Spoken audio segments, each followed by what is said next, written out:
be getting, we're recording, and we will be putting this on our YouTube channel as well. And we'll give a link. We'll send out a link in one of our MailChimp newsletters. If you, I think I've communicated with everybody who wanted continuing education credit, but you can email CJS if you need any help with that, charlestonjung@gmail.com. So I hope that you visited Cindy's website, because it is a beauty, and it really describes her credentials and her leadership with Imago therapy, relationship therapy, being a professional in the counseling area, and for over 20 years, of course. It also reflects her passion for teaching and empowering all of us to be more effectively connecting with one another. What it doesn't describe is that she loves race cars and golf. And so I thought it was important to mention those too. I'm not going to talk much more because she has plenty of material. So I just want to let her go ahead and get started. We're honored to have you, Cindy. Looking forward to this. Thank you so much.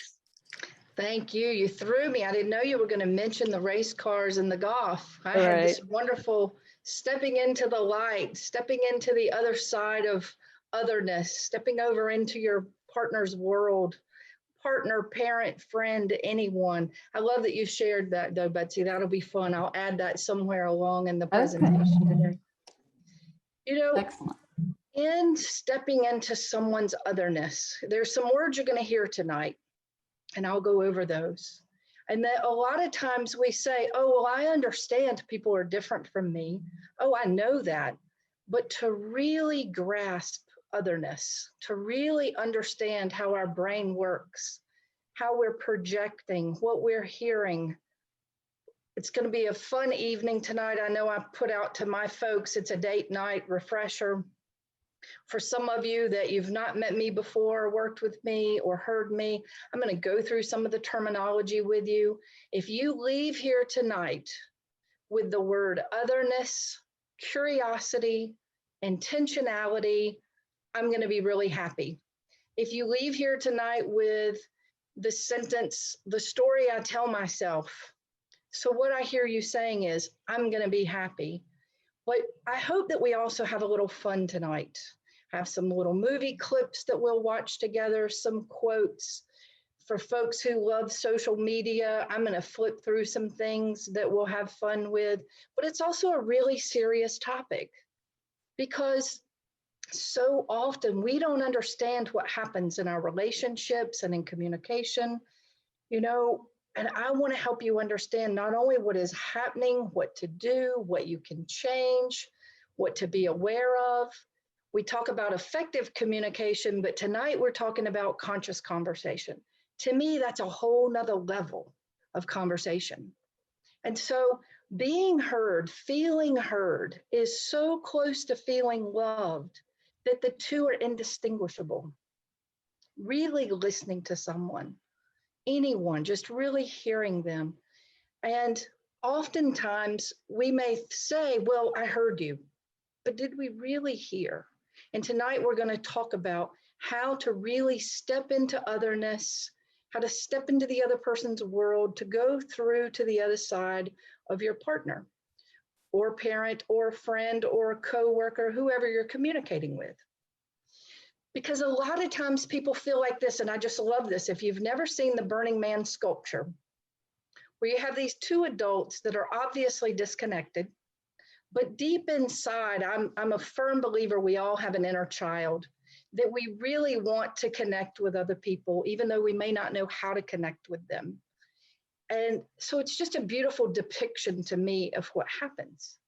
And that in conscious conversations, I'm going to hold my hand like this for a minute. So look at me for a minute and see my fist. And I'm going to point right here to what we're going to refer to as old brain, and to my fingers, which would be new brain. And deep in there with my thumb, we're going to be talking about midbrain. So frontal lobe, executive functioning, consciousness.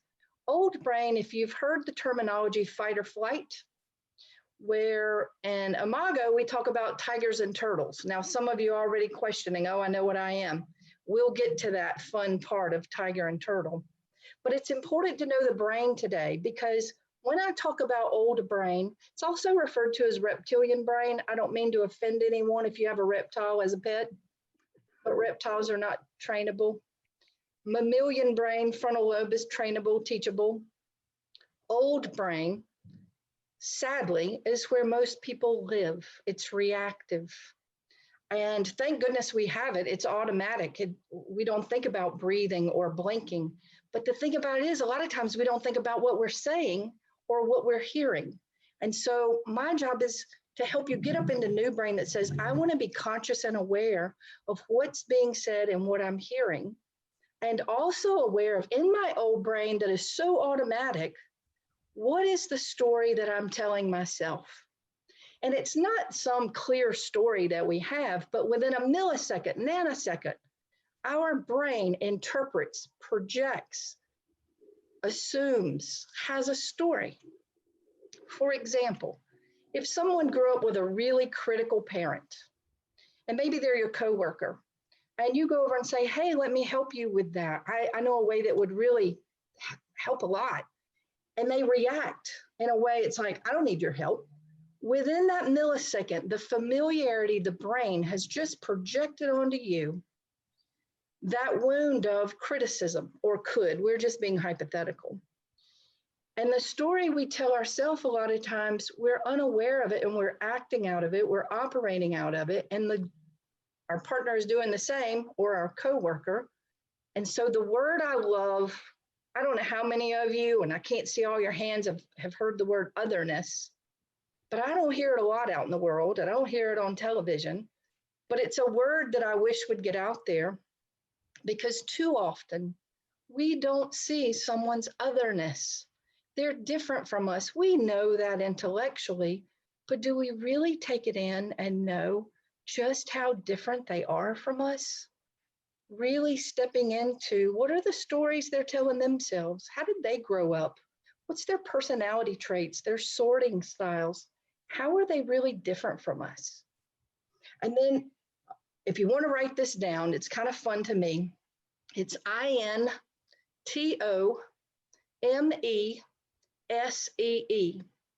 into me see. But what is intimacy? Intimacy is feeling heard, feeling known, being aware. It's into me you see. You step over into my otherness. You get me. You're listening to me, or at least you're trying. And in that otherness, we never really know what someone else is thinking or feeling. Now, as a marriage counselor, by the way, I love my clients. I love what I do. I'm not making fun of anyone. I learn from them. They tell me it's okay to share their stories. I had a client one time, they had been married 48 years, and he said, I know everything there is to know about her. And she just shook her head like, Cindy, he doesn't know. He goes, oh, yes, I know. I know everything about her. She's not going to surprise me. Well, he knew all about the family. He knew her likes and dislikes. He knew a lot. But when he really started to listen, which I'm going to teach you how to dialogue tonight, he found out he didn't know a lot about her. In fact, she learned a lot about herself. And until he stepped over there with a new curiosity and he saw her as different. So otherness is one word for tonight. Differentiation is another word we're going to use. It's stepping over there and saying, yeah, you are different. To me, otherness is seeing the difference, and differentiation is really allowing it. Now, for my therapist out there, that's not a very good definition. But I'm going to use that definition tonight for simplicity, and I'm going to have a little fun as I explain that, because words have different meaning to different people. And so my definition of differentiation or otherness may be different from yours. And let me give you an example. It'll lead us into our conversation tonight. In that otherness, different couple, they'd been married 37 years. And he said, I just want you to respect me. She said, I do. He said, no, you don't. Yes, I do. No, you don't. I said, oh, hang on. And I gave a sentence stem. I'm going to be giving you some tonight. And I had him say, I'll know you're respecting me when, and he said very confidently, I'll know you're respecting me when you agree with everything I say. She said, oh, you're right. I don't respect you. I'll never respect you. And so she said, I gave her the opportunity and I said, let him know. To me, I'm respecting you when?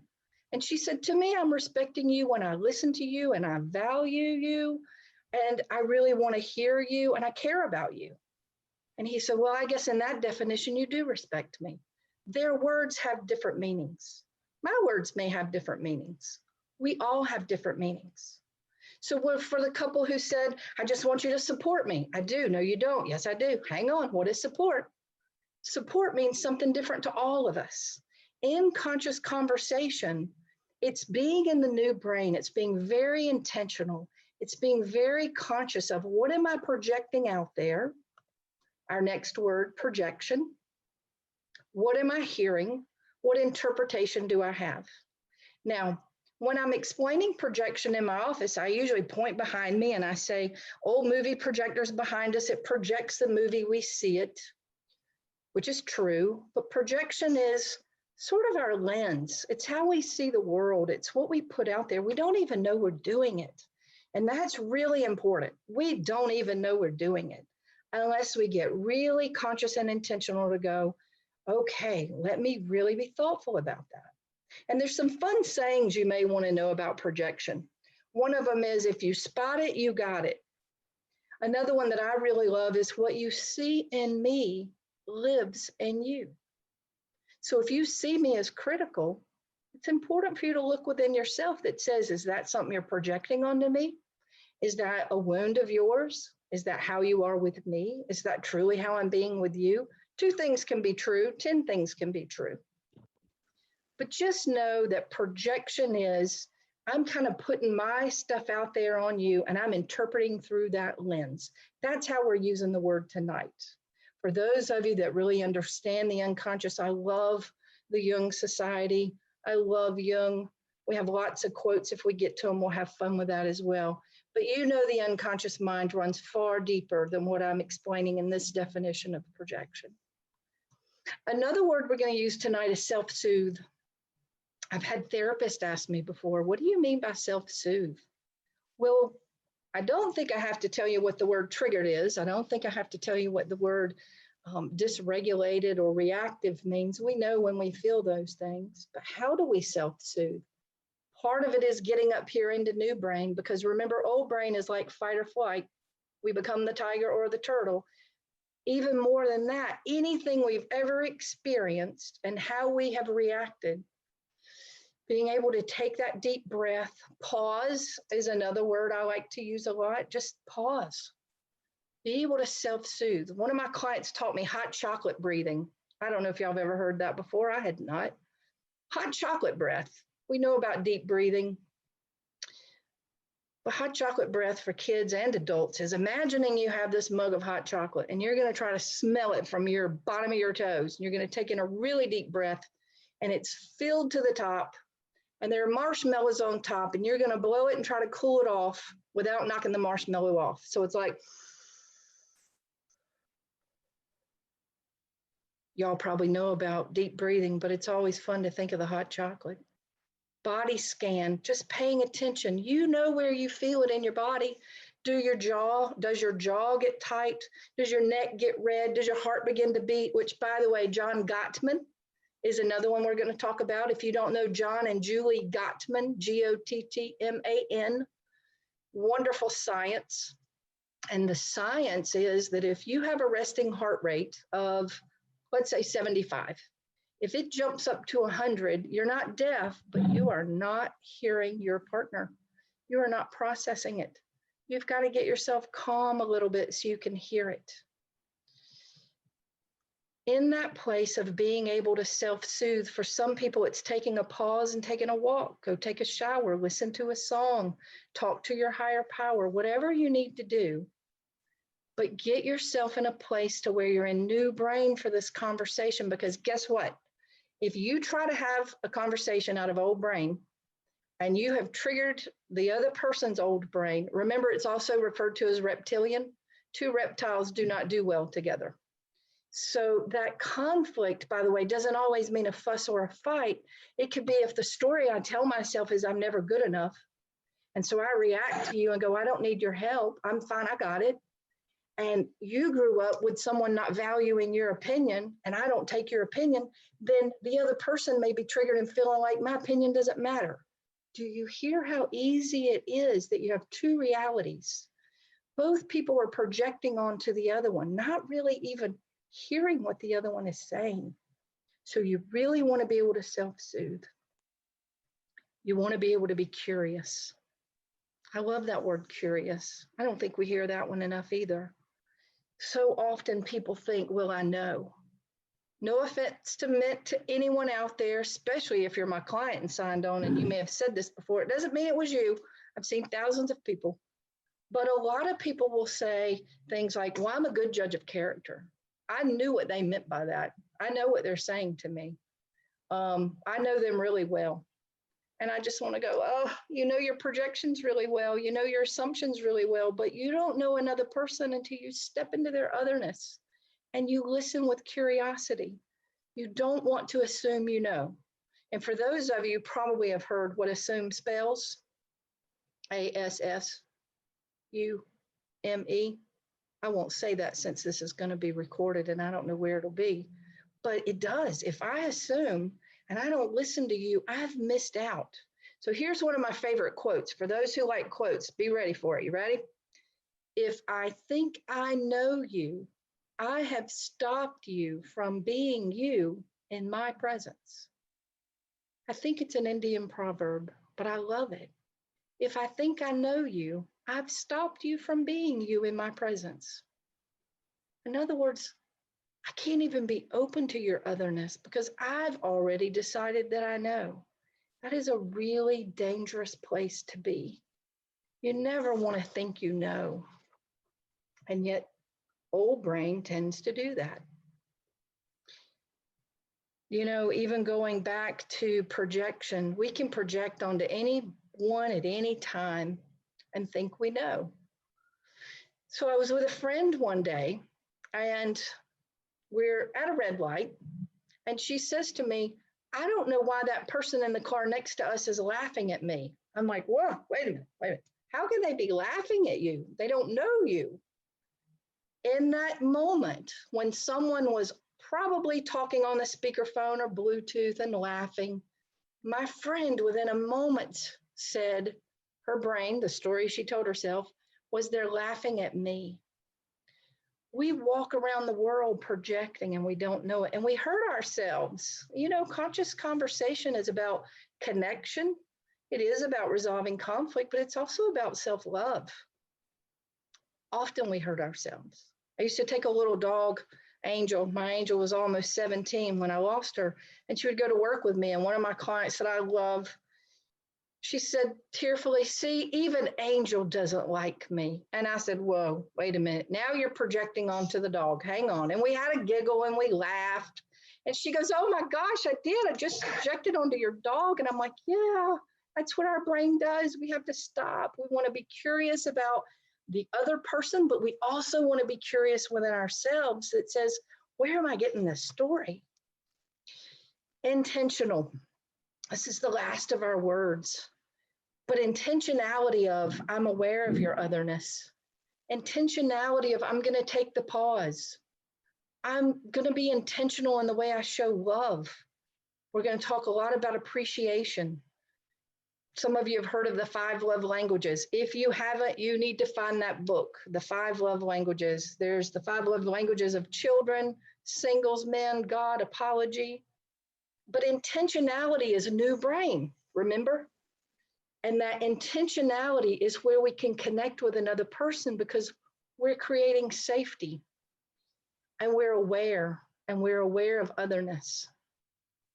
And safety is really, really important because when I talk about the brain, I want you to really think about this for a minute. The brain is so complex. I heard a quote one time, if the brain were simple enough to understand, we still would not understand it.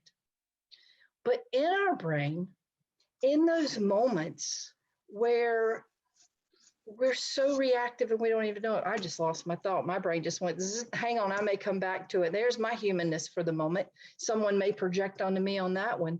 I got it. I'm back. The brain is an anticipatory organ. What's coming next? What's coming next? In that anticipatory organ, we want to help soothe it to where we can take that deep breath and come out of new brain, which is relational. So again, you're going to see this slide more than once. I purposefully peppered it through this PowerPoint so that when you leave tonight's session presentation, I want you to try this out. You know, when you sign off of this and you go to whoever may be with you and say, you know, let's order a pizza. And the other one says, so the story I tell myself is you're craving pizza. How true is that? And it may be like, yeah, it is. Or maybe it's a conflict that's going on. And maybe it's something you're circling back around to. The story I tell myself is you're really upset with me earlier. How true is that? That's that second part. How true is it? You're stepping into otherness. You're allowing their differentiation. You're stepping to see if it's true. You're not assuming that it's true. This is my story. How true is it? Do you know how often we have conflict that could have been avoided because we believe our own stories? So here's another one that I think that is so important to remember. Feelings are not facts. They deserve to be validated. They are our feelings. We want to respect them, soothe them, be aware of them, but they are not a fact. And that is so important to remember. So now we're going to have a moment of fun. It's about 1 minute long video. And I think you'll know why I'm showing it to you. So I won't talk about it. I'll just show it to you. How many of you have ever watched Little House on the Prairie? During the pandemic, I watched them all. So here we go.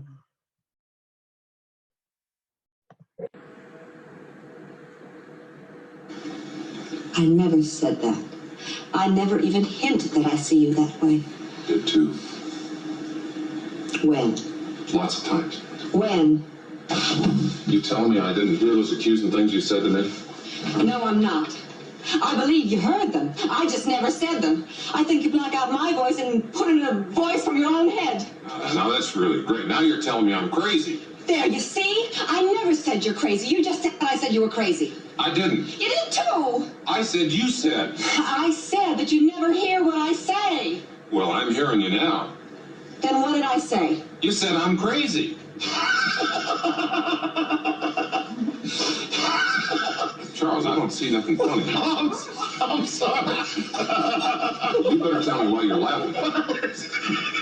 He says, and she says, she didn't say you were crazy. You said you were crazy. Well, what did she say? I don't know what she said. That's good. Anyone ever had an experience similar to that before? The story I tell myself is probably yes. Where we're saying, I didn't say that. Yes, you did. Or we're so reactive back and forth, we're not listening. They could have really had a completely different conversation if they had paused, got into new brain and got conscious. And if you notice the little boy off to the side tearfully, truly when I'm working with couples, I'm thinking about who else is in their life. When Imago was created, there was the thought of one couple at a time, one family at a time. We would become more conscious, more intentional, and it would be a utopian idea of changing the world. Because if anyone in this presentation goes out into the world more aware of otherness, aware of conscious conversation, then hopefully there's a domino effect, because it's so important. And then you all know who this is a picture of, and such a powerful quote that you cannot solve a problem from the same level of consciousness that helped create it. In other words, you have to go from that old brain to the new brain in order to get something different. Some couples come in and they say, well, we've had this conversation 1,000 times.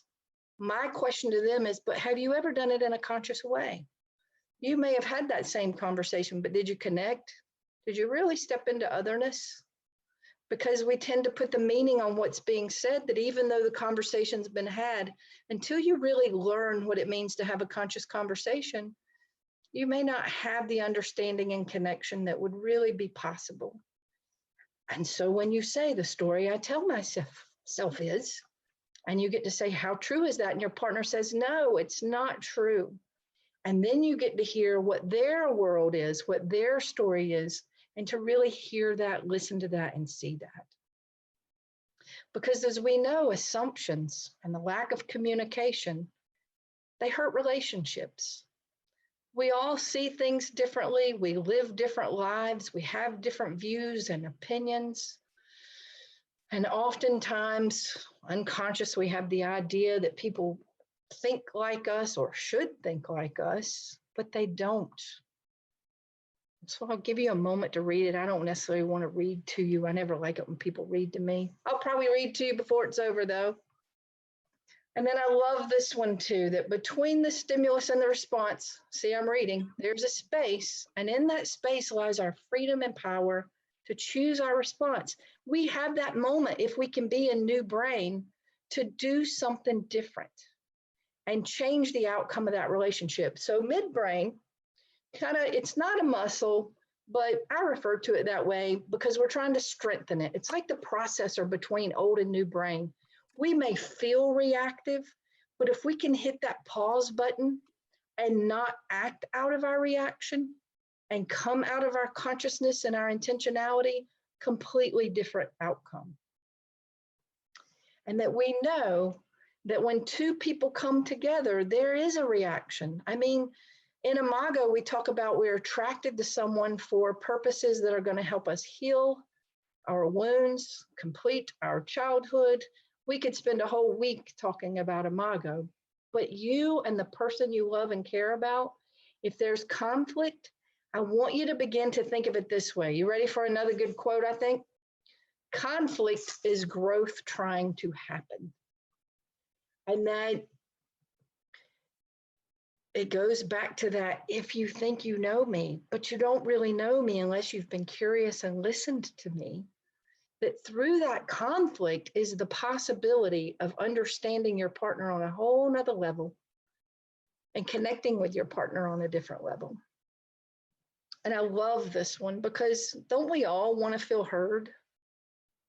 Don't we all want to feel connected? You know, you're going to see things differently. You're not supposed to see it the same.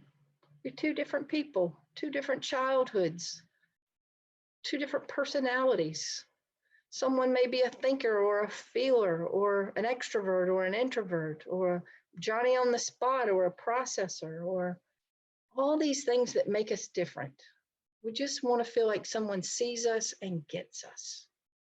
And when we don't, and we get into that conflict, when conflict doesn't become the growth opportunity, John Gottman talks about a gridlock. And this is where a lot of people end up in counseling, whether it's parent, partner. And in that gridlock, again, I imagine we've all been there at some point. How do we get out of it? Where the conflict does leave us feeling rejected, and to where we don't solve the problems and we get entrenched in our positions like two magnets at their poles, not connecting.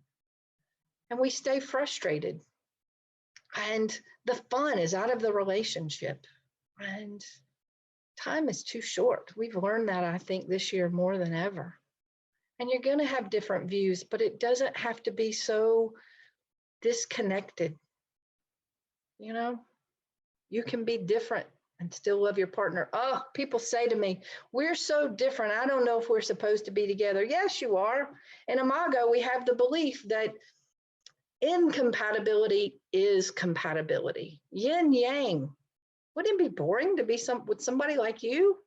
Which, if you want to know more about Imago, here are the 4 wonderful books. Getting the Love You Want is for couples. Giving the Love That Heals is more toward parenting. Receiving Love, and how we get in the way of it. And then Keeping the Love You Find. A lot of people think of that as for individuals, but for singles, but it's really for individual work and a deeper piece of work. So if you want to know more about Imago, that's where I would say go. So now I'm going to tell you a little bit about Imago. I'm going to give you a drop in the ocean, okay? Yeah, you can read the slides. Some people love to read things and have the visual. I know I do. But I'm going to give you a quick story of it, okay? When we go out in the world and we're looking for a partner, and we think, oh, I'm looking for someone who's intelligent and funny and creative and sweet and kind and smells good and looks good. We may go out thinking we're looking for that, but when we go out and we're really scanning the world for someone, and that chemistry of connection happens, or attraction. By the way, it's called PEA, phenylethylamine. Took me a long time to learn to say that. So PEA. For those who have a higher power, it's referred to as, I'm going to say God for me, God's glue to get you who you need to be with. So God kind of like gets you in this state of, I don't want to be a trigger to anybody in the recovery program, a natural high. And not everyone experience it as this high either. Some people, it's a peaceful sense of knowing. Some people, it's a slow release. So don't measure love by the movies that says, oh, I didn't see the bells and whistles. If you had the attraction, the Imago match was there. And when that levels off that stage of romantic love, maybe 6 months, maybe 2 years if you're lucky, usually doesn't go beyond that, you hit a stage that they referred to as power struggle. I wish they'd have called it unconscious patterns, but power struggle doesn't mean I want my way. It means I trigger you, you trigger me. We're disconnected. It's patterns that get set up in the relationship. It's what I need, I'm not getting, and I really need it to feel loved and connected. And most couples live out the entirety of their relationship, 30, 40, 50 years in power struggle. They either exit in some way, and there's different levels of exit, heaven forbid. Terminal would be things like murder, suicide, criminal domestic violence, divorce. There's catastrophic, which would be like affairs, addictions, untreated, mental illness, active addictions. And then there's what we call invisible divorce, social media, telephones, golf courses, friends, sleep, kids, work. It's how much time are we doing it? Why are we doing it? Doesn't mean you can't go golf and have fun and take care of kids. But we exit, sometimes unconsciously not knowing we're trying to relieve the pain of the conflict. If couples knew how to work through it, I'm going to give you the tool that helps you know how to do it tonight. You would move over into what Imago refers to as real love, not that yours is not real, or conscious love. Hence, we're talking about conscious conversations.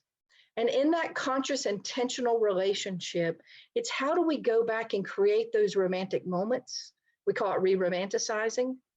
And how do we work through those power struggle moments to really take pause, to get curious, to step into otherness, to be aware of what we're projecting, aware of the story we're telling ourselves. What is the source of the conflict, to where we can connect and help one another heal and move into connection. Because you want to be able to talk out your feelings and connect with one another, not act them out, either in shutting down or lashing out. You want to move from conflict to connection, because this is how a lot of couples go to bed. But if you learn how to have a conscious conversation, things can turn around. And if you notice they were holding hands here, they're holding hands here.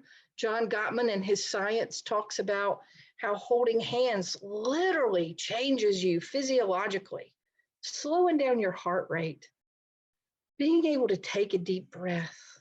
You know, cortisol level drops, all kinds of things happen. Now, when it says time to talk, which by the way, not text, please hear me right now.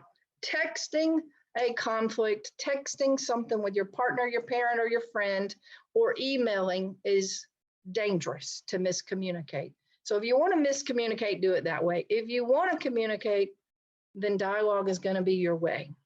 Because if you get a tiger and a turtle in a text or an email, y'all know what I'm talking about. Somebody will write something about this long, and then you've got some that go, okay, it's like one word.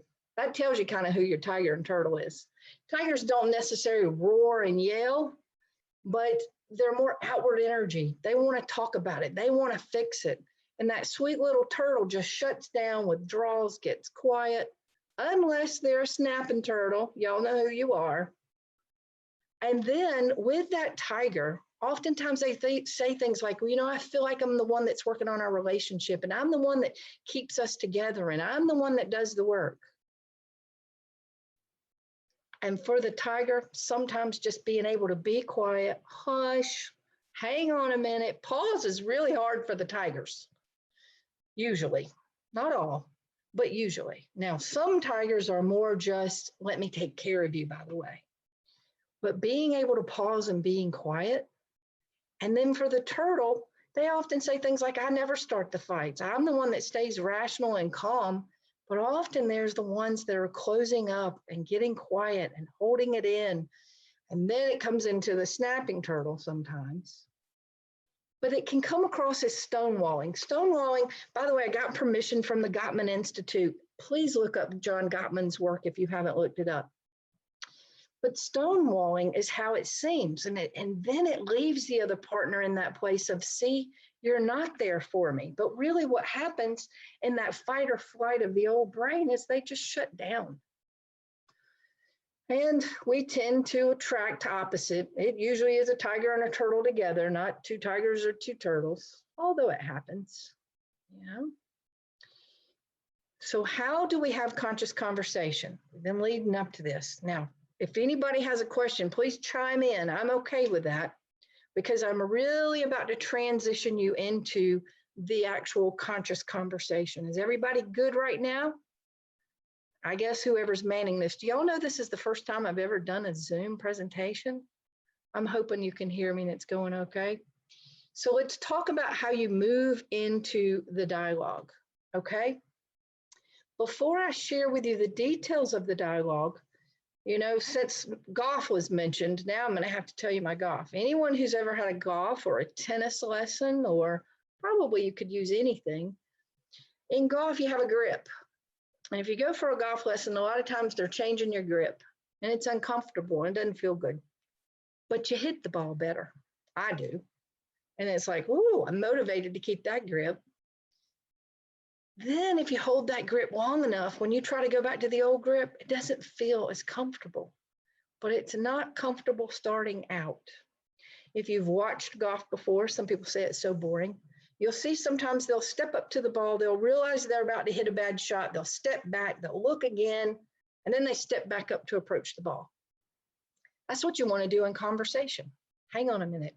Let me think about how I want to say that. Let me try again. If you hit a bad shot, you'll notice they kind of get a feel of, what did I just do wrong? You want to do that in conversation. What just happened? Looking at conversation in an intentional way.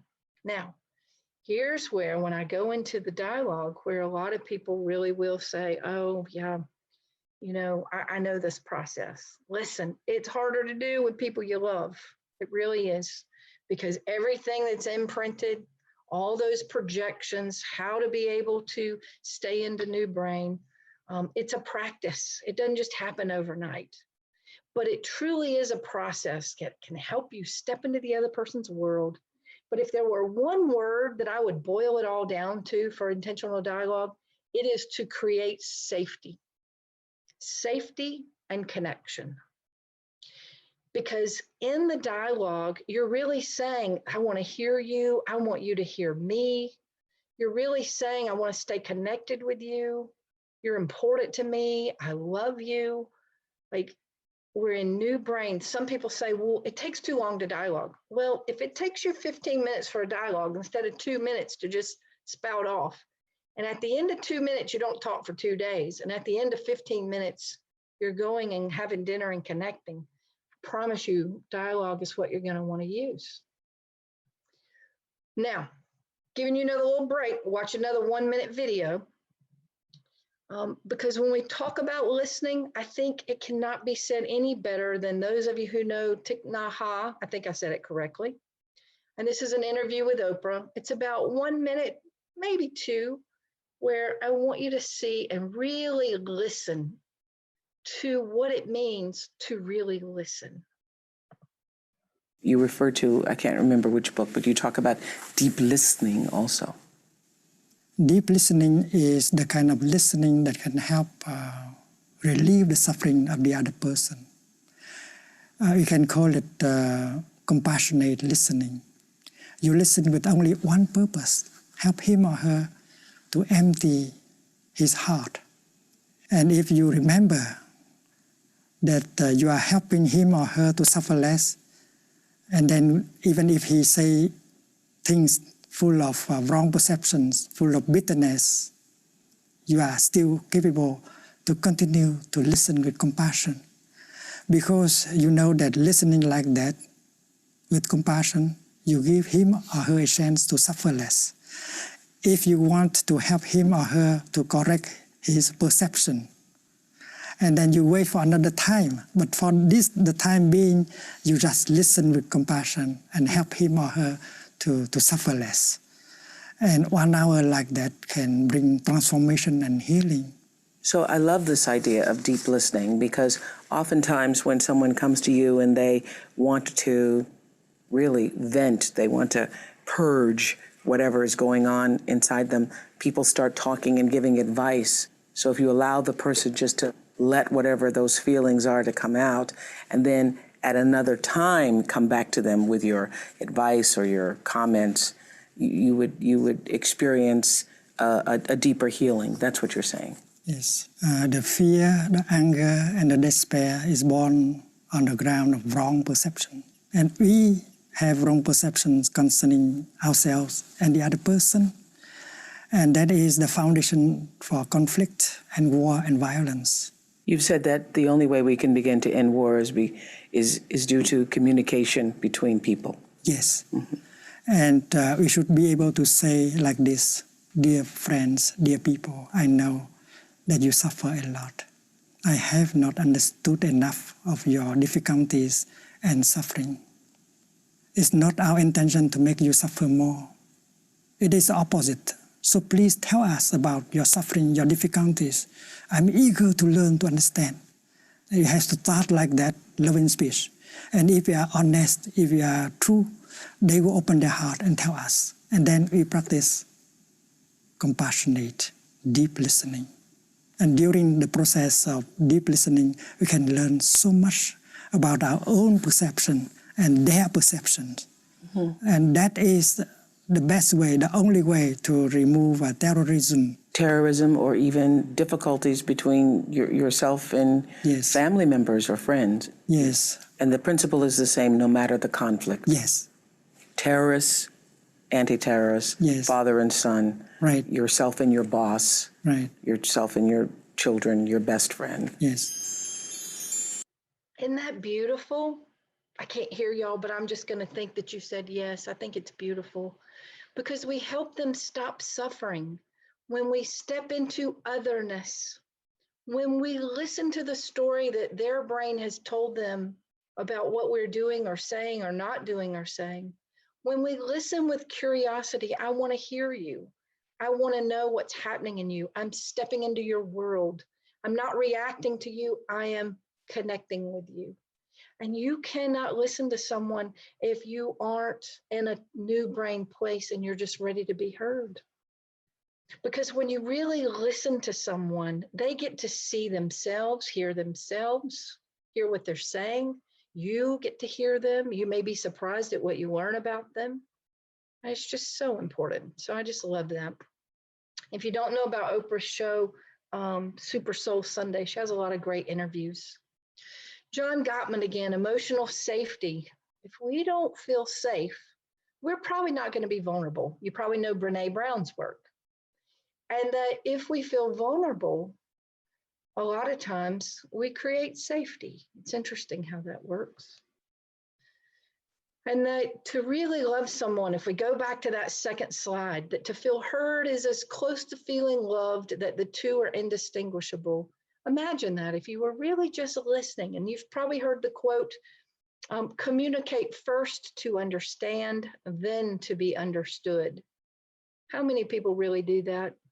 What I want you to know is lots of people may feel like effective communicators.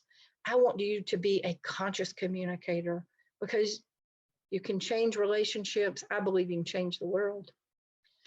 So in the dialogue, where we're trying to create safety. It's around pacing the conversation. It's around you get a turn, and then I get a turn. I'm going to listen to you. You're going to listen to me. We're going to choose one subject. We're not going to just be talking about this, and this and go everywhere. It's one subject that we deepen, has 3 parts. There's an acronym for those 3 parts if you want it. It's MOVE, it's mirror, over and over, validate, and empathize. You'll see that in a slide in a minute. So you want to be aware of a couple of things in the dialogue. Your facial expression. Do you have a neutral face or a soft face, or do you look angry? The other person's brain is paying attention. Remember, the old brain saying, am I safe? Am I not safe? So if you're glaring at me, I'm going to be really having a probably difficult time to hear you. So you want to have soft. You want to send it in increments. You don't want to send too much. So if we were going to dump gravel from here to Main Street, we're going to dump a little, rake it out, dump a little, rake it out. We're not going to just dump it all right here. So you send a little and you pause. The dialogue's not just how I'm listening to you, but it's also how am I talking to you? And am I sending it in bite sizes that you can really hear me? So the first part on mirroring has a sentence stem. So what I hear you saying is, you're going to start seeing that little boy pop up in the video in a minute. And in the mirroring, you want to stay as close to what is said as you can and not change the words too much. Because the other person's brain, when we get mirrored back and I get to hear myself, and I know that you're going to ask me, is there more? Then I don't have to be worried about how you're going to react back to me. I can feel safe to delve deeper. And that when I hear myself, I may say, well, gosh, I don't want you to hear me that way. I didn't mean that. And so I'd resend it. Or maybe they'll say like, so what I hear you saying is, and I'll be like, yeah. And they'll say, is there more? And a lot of people stop right there and they go, nope, there's no more. And my job as therapist is to say, oh yeah, there's more. I have clients who I drive crazy. They'll be like, they'll just look at me and go, is there more? I'm like, oh yeah, there's more. And I give that sentence stem. And what really hurt me about that, or what really scares me about that, I love it when you do that for me. And so if you feel like there's no more, sit for a minute. People are not okay with silence, and silence needs to be okay. Just sit with it for a minute. What comes up? And then you share the next piece, and your partner mirrors that piece. In a moment, if you have someone there with you, or if you can get on the phone with someone, we're going to take a few minutes because I want you in real time to be able to have this experience. Very different from being in the office with me and me holding you in it. But go ahead, I'm going to plant the seed and be thinking about one thing you appreciate about whoever it is you're going to talk to. Something that you appreciate that can have 2 or 3 different sends. And if you're sending to a partner that you parent with, I'm going to encourage you to think of something other than just I appreciate that you're a good mom or dad, because we're more than moms and dads. And something that's relational. That's fine if you want to choose that. I'm just encouraging you to consider it. But maybe you're going to call on the phone your sibling or your parent or a friend. Maybe you don't have anybody tonight that you feel comfortable in doing that with, and that's okay too. Maybe you have somebody there with you and you're going to go in the other room, hit pause on the TV. By the way, have you ever looked at what the pause button is on your TV? It's 2 lines. Pause. I like to play with it. And you flip that over, it's an equal sign. I'm going to listen to you. You're going to listen to me. We're going to connect. All right, I'm off on a tangent. In that place of pausing and going and saying one thing I appreciate about you. I get teary when I think about this even because I have experienced, y'all, I'm just so blessed in my world. Some of the most beautiful moments between people that I feel voyeuristic sometimes. And I just step back and I watch this process, not just in appreciation, but in my office, when people really step over there and go, I want to know you. I want to hear you. I'm curious about you. It is moving. I do. I get tearful thinking about it because I can see these couples run through my head to say simple things that go deep. I really appreciate that you just lightly touched my shoulder when you walked through the living room and asked me if you could get something for me. And they mirror you. So what I hear you saying is you appreciate, again, curious, you want to have a curious face too. You appreciate that I touched your shoulder and I asked you, did you want or need anything? Did I get it? Yeah. Is there more? Yeah. Made me feel really loved. I don't know why. I just love your touch. So what I hear you saying is, it really made you feel loved and you really loved my touch. Yeah. Is there more? And sometimes the more just keeps coming. Now imagine if you're on the other side of that. Wow, all I did is touch your shoulder and ask you, did you want something from the kitchen? And I get this. All of a sudden, this feeling of connection, appreciations create connection. They help us get into Midbrain if there are harder conversations to have. It is more difficult to dialogue when you're reactive. So your partner may come to you, which, by the way, real important, you want to ask your partner, are you available now? Is now a good time for a dialogue? Because if one of you says, let me take a shower, let me eat, I'm too angry, you want both of you to be in Midbrain before you have this. And maybe the dialogue's more like this. You know what? I feel like all you ever do is criticize me and nothing's ever good enough. Better to say, the story I tell myself is that you criticize me an awful lot. How true is that? Now, let me clarify. That's a question. You don't want to ask questions in dialogue. So that'd be a conscious moment, but a conscious conversation means you have these three parts: mirror, validate, and empathize. There are other ways to have conscious conversations, though. We're talking about conscious dialogue. I don't want to confuse you. So in that place, person may feel a little reactive. You got to hold it off. Let me tell you now, I've had couples in my office. They have been dialoguing for months and sometimes years, but when the old brain goes off, folks, it's like the new brain has been hijacked, it's gone, and they are reactive. They want to get their words in, or they have shut down and they have left the building, Elvis. And to be able to get them to show back up or calm back down, whew. So you got to be able to self-soothe. And then you mirror with curiosity, stepping into otherness. So what I hear you saying is you feel like all I ever do is criticize you and nothing's ever good enough. Did I get it? Yeah. Is there more? Not is there anything else, because then you're going to sound like smart aleck and it's not going to go well, okay? It's is there more? It's open. And then you may hear the more. The idea is you want to hear the more. So you want to mirror, and then you want to validate. Listen carefully. Hang on now. Validation does not mean I agree, because a lot of people say, well, I don't agree. You don't have to. But you do need to be able to validate. It's transformative. It steps into the other person's world to say, you know what makes sense to me about that? It makes sense to me that you feel like I criticize you a lot, because I talk a lot about how we could be better as a couple and read this book and go to this workshop. And I can see how it may feel like it's never enough. You got to step into their world and you got to own your own stuff to do that. Again, it doesn't mean you agree, but the sentence stem is what makes sense to me about what you're saying. And then empathy. That's really over there in the other person's world. I imagine that must make you feel hurt, frustrated, sad.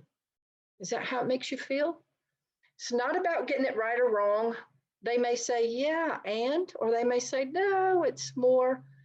Don't try to get and guesswork. It's just I'm showing you that I'm trying to get it. Okay? So it's mirror, validate, and empathize. There's your acronym that I told you about earlier. Now, you also want to be able to, I don't want to say, if you start feeling like you're going into a different topic, you want to pause. You want to go ahead and validate and empathize what you've started before you start another topic. And you want to give your other partner a time too. If you feel reactive in the middle of it, you hold it off, you keep listening to your partner, then you get your turn, you can go again. So it's almost like climbing up a tree. You hit this branch and this one and this one, okay? In the sender or the receiver, now in this few minutes that we're gonna pause, I hope y'all come back when we take a break, by the way. I still have good stuff for you.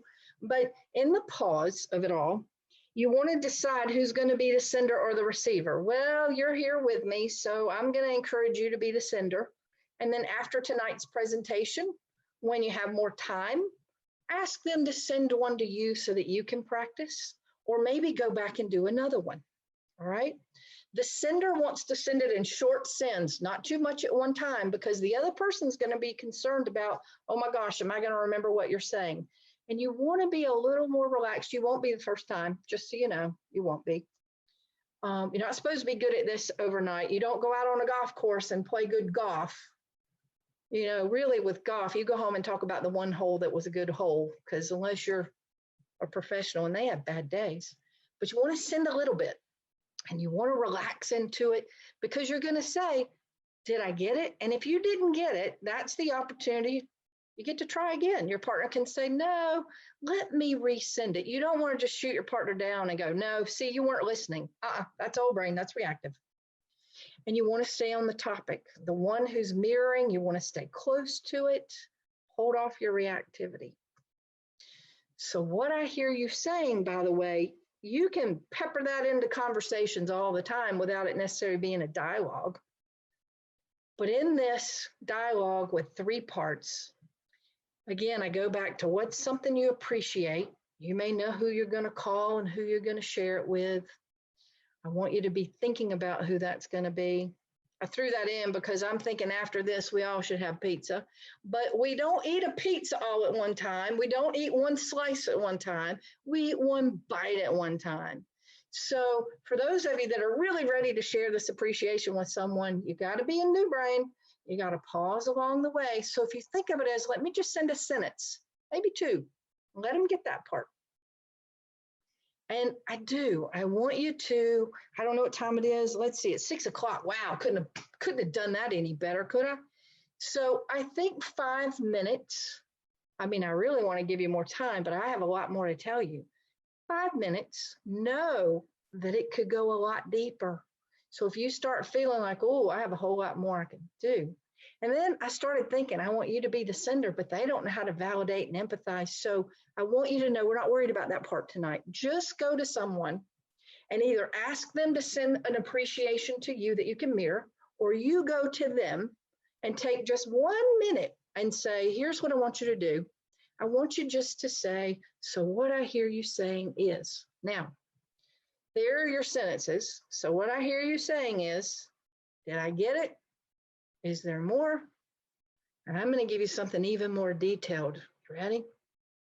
There's your validation and empathy we talked about. And empathy, John Gottman talks about it. You know, I may upset somebody if they watch this, but Imago and Gottman are very similar. Gottman's more science. Putting those 2 together is just a wonderful way to work. If you're ever looking for a couples counselor or a counselor to work with a relationship, find someone who knows Imago and Gottman. Just my opinion. It's a story I tell myself. It may not be true, right? So even if you have someone with you, or not even, if you do, they can look at the screen and you can let them see on the other side what they're going to say. So what I hear you saying is, I gave you that second sentence prompt. I appreciate that, because just in case you got stuck, you don't have to use that one. And you may send 4 or 5 times deep into that appreciation. Only do one appreciation and go deeper in it. But let's take 5 minutes, call somebody on the phone, go into the other room, ask them to pause, put the computer in front of them or the sentence in front of them. Ask them to do this with you, just so you can come back and have had a moment to experience it, okay? And we'll come back here at, now it's 6:02. Boy, I can talk a lot. Let's come back in 5 minutes. So I'll see you back at 6:07, 6:08, okay? Okay, I see a couple of you coming back. I'd love to give you more time. We don't have a lot of time. If anyone would like to unmute themselves and speak to their experience or ask a question, I welcome that. I don't know, you may want to, you may not. It's okay if you don't. It's okay if you do. Just want to give you the opportunity. I guess we don't have a way of knowing if everybody's back, do we? Well, we've had our few minutes. feel free to, I don't know in Zoom if you can raise your hand or what, but you let me know, okay? Oh, you got one? Okay. I think they're going to sign you in. Gosh knows I'm relying on them.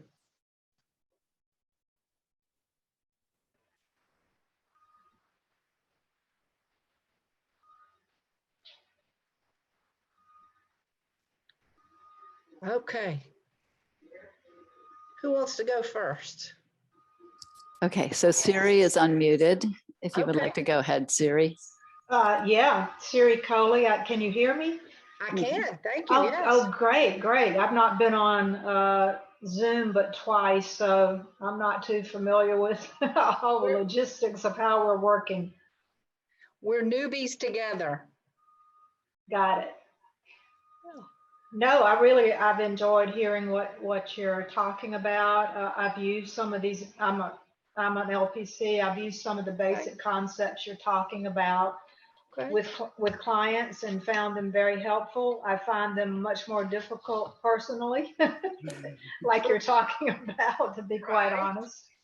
But it works. I've seen it work with people. Mm-hmm. Thank you for sharing that. Sure. So what I hear you saying is you use it professionally and it's a little harder to use it personally. Now that was not a mirror, but that was a little summary. Thank you for sharing. Thank you for sharing. And I think, Diana, you had your hand up.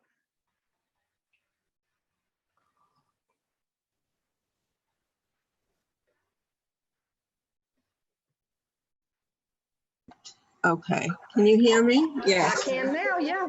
Yeah, I just put my hand up because I thought you wanted to know who was back and who wasn't. But the first person I called was not available, so I called my brother and I told him, I'm not sure that I'm really getting it, what I'm supposed to be doing, but I said the one thing I appreciate about you is that you like to bring people together. And he's a mediator. He'll say, well, and so he laughed. He said, yeah, I do. Then he said he was going to buy me a new phone. So thank you for sharing that, Diana. And just imagine, even though your brother doesn't know about dialogue and he was a phone call away, the fact that you were intentional, you picked up the phone and you called him. And after this thing, you may call him back and say, you know, brother, I just want you to mirror me and say, so what I hear you saying is, and then ask me, is there more? Because I just want to share more with you about that. It's hard to teach this in Zoom. It's hard to teach this when you're not in someone's presence. It's certainly hard when you're just learning it to go share it with someone else. But I'm just thinking, wow, if your brother were in on this and knew how to say, so what I hear you saying is, one thing you appreciate about me is I bring people together. Did I get it? Is there more?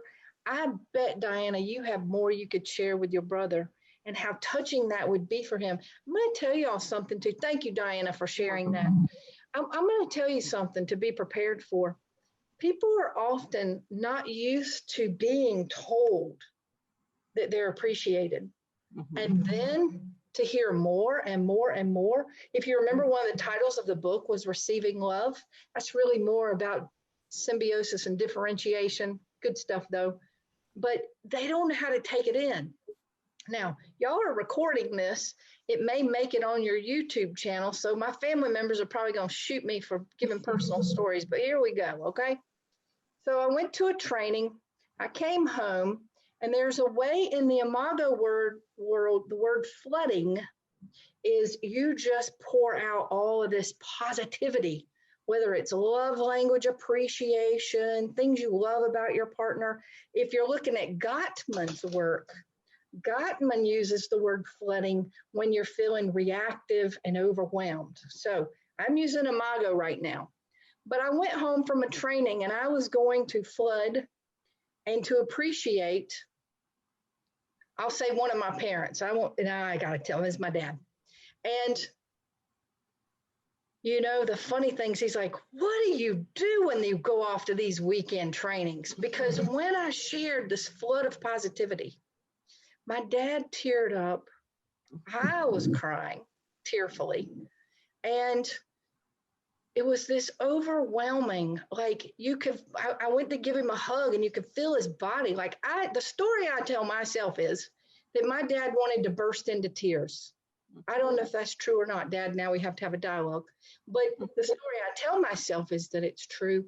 And I just poured out all this positive, and that's overwhelming to people. So when you get into this process and you may become tearful, he or she may become tearful, a lot of people will dismiss and they'll say, oh, no, I'm not that.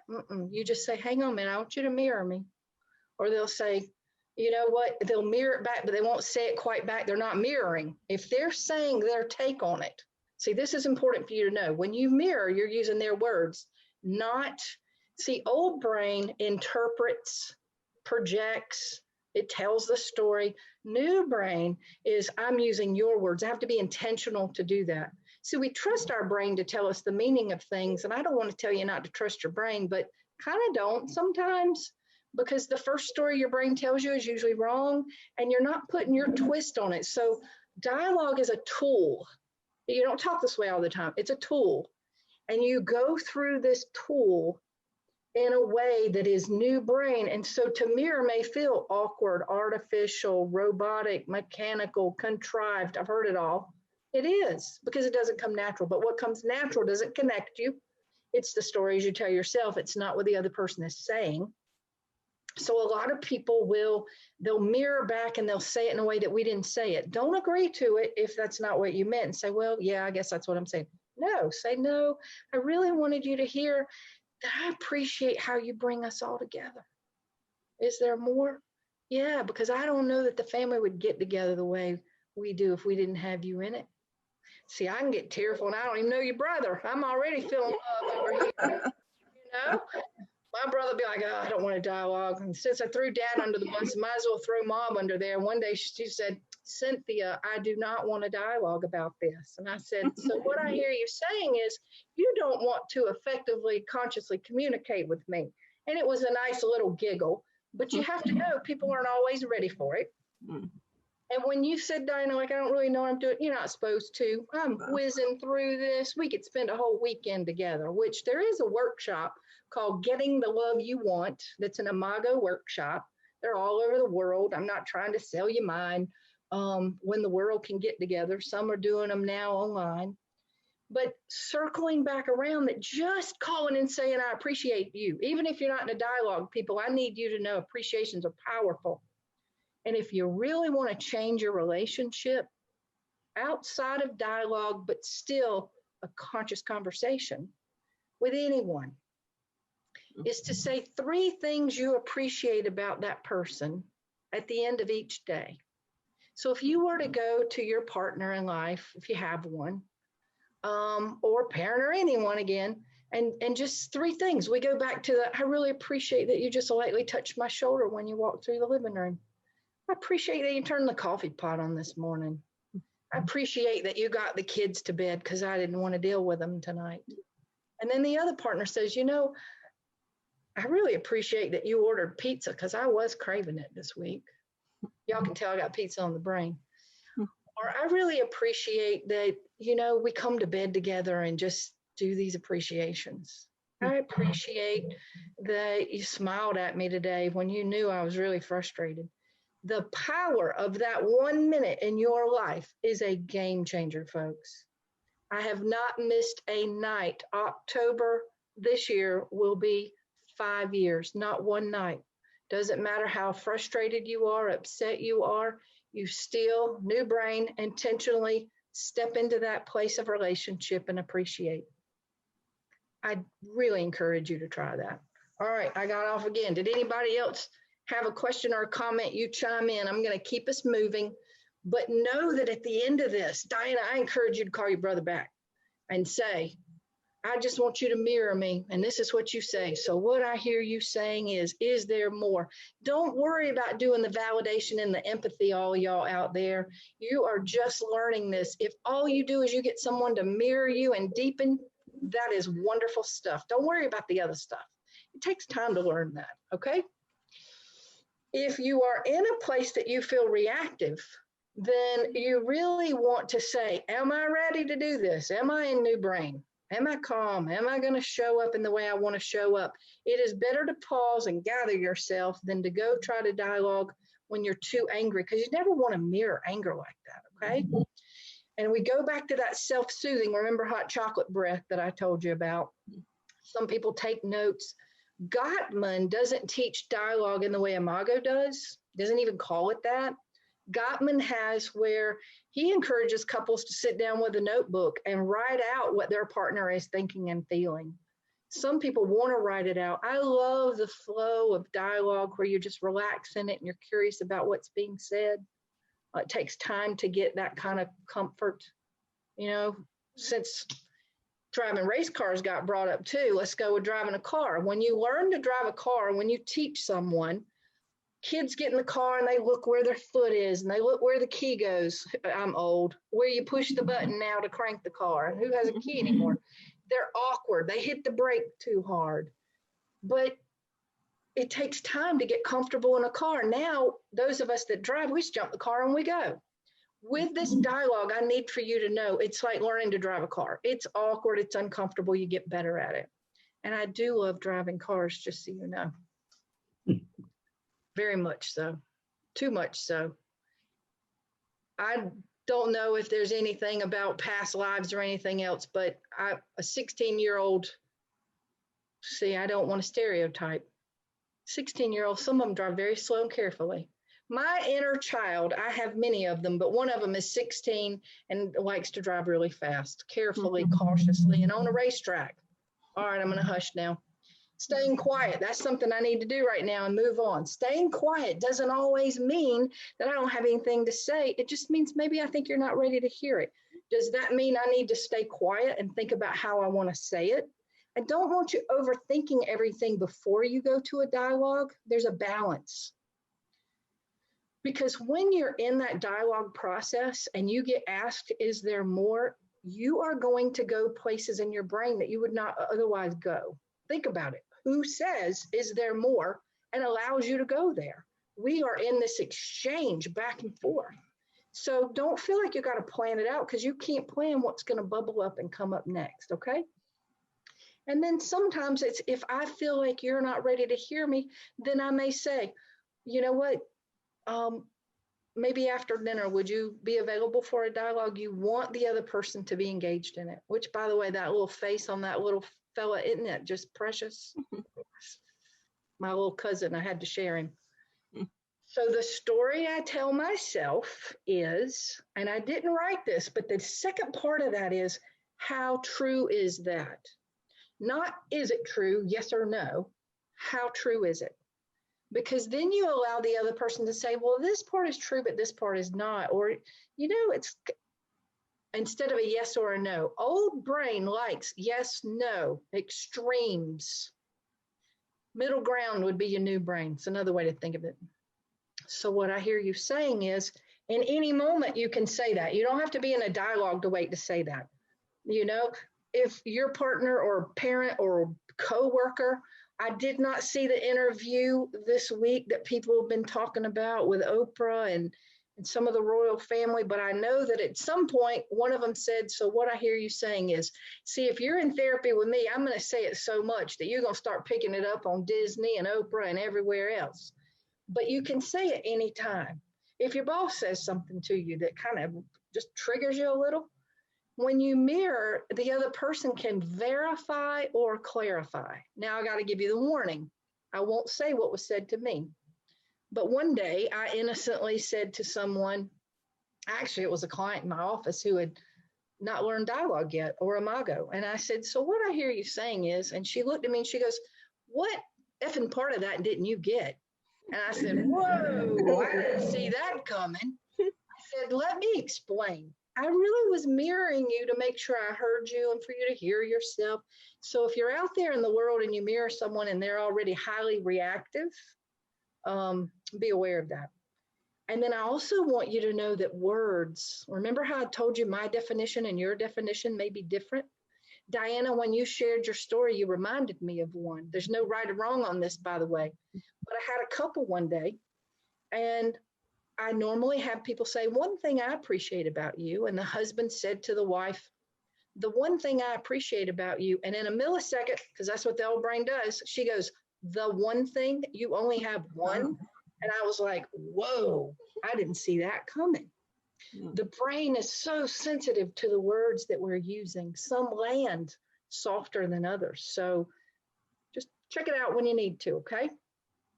You want to mirror, again, with curiosity and without judgment, because you know when somebody's listening to you, just like, yeah, okay, whatever, yeah. You really are stepping into their world to create the safety. And you've already seen this slide, but I purposely put it in there twice because not that you're literally going to be covering up your ears, but if you have checked out, you will not hear the otherness and you will not create the safety. All right, movie clip time. I didn't put this on the slide. I apologize, I forgot to, but it's from a Disney movie called Inside Out. If you've not seen it, I highly recommend it. It made it more with the adults than with the kids. I was really hoping all these little characters would show up at McDonald's, but they didn't, because it's about our feelings and our emotions. And I also want you to know that when I talk about what we project, and it's everything that's ever been experienced and stored in our world that we're projecting out there, we just don't know it. It's not really like little men and women up in our brain, but it's fun to think of it that way, in my opinion. So this is a really cute clip from Inside Out. So, as it turns out, the green trash can is not recycling. It's for greens, like compost and eggshells. And the blue one is recycling. And the black one. Riley is acting so weird. Why is she acting so weird? What do you expect? All the islands are down. Joy would know what to do. That's it. Until she gets back, we just do what Joy would do. Great idea. Anger, fear, disgust. How are we supposed to be happy? Hey, Riley, I've got good news. I found a junior hockey league right here in San Francisco. And get this, tryouts are tomorrow after school. What luck, right? Hockey? Uh-oh, what do we do? Guys, here, you pretend to be Joy. Won't it be great to be back out on the ice? Oh, yeah, that sounds fantastic. What was that? That wasn't anything like Joy. Because I'm not Joy? Yeah, no kidding. Did you guys pick up on that? Sure did. Something's wrong. Should we ask her? Let's probe, but keep it subtle so she doesn't notice. So, how was the first day of school? She's probing us. I'm done. You pretend to be Joy. What? Okay, It was fine, I guess. I don't know. Oh, very smooth. That was just like Joy. Something is definitely going on. She's never acted like this before. What should we do? We're going to find out what's happening, but we'll need support. Signal the husband. Ahem.